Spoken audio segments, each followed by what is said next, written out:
This is a suicide public service announcement. Did you know one person dies from suicide every 11 minutes?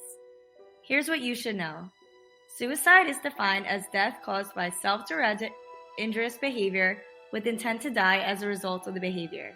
A suicide attempt is a non-fatal, self-directed, potentially injurious behavior with intent to die as a result of the behavior. A suicide attempt may not result in injury.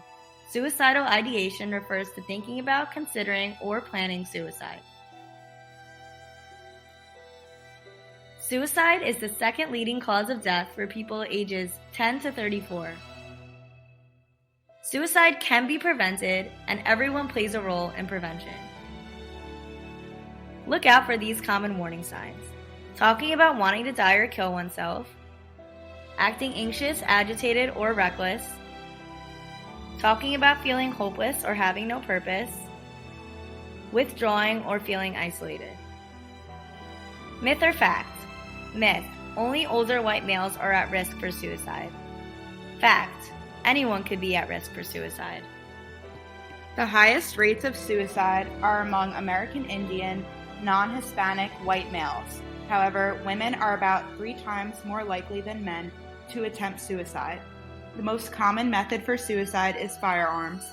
Those with an increased risk of suicide include veterans, LGBTQ+, those with mental illness like depression, those who suffered abuse or neglect as a child, and those with a family history of suicide.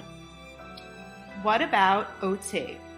Occupational therapists, along with other health professionals, help address suicidal feelings and mitigate the risk of suicide. Through the therapeutic use of self, OTs can facilitate engagement in meaningful activity. The do's versus the don'ts. Don't make light of suicidal talk. Don't wait to get help. Don't leave someone with suicidal thoughts or ideations alone. Do call the Suicide Prevention Lifeline at 1-800-273-8255 or call 911. Do take all conversations about suicide seriously. Do stay with them, listen, and ask questions. What can you do? Look out for warning signs, listen to those around you, take threats seriously, and get help. Refer anyone you think is at risk to a health professional, such as an occupational therapist, psychologist, physician, EMT, or nurse.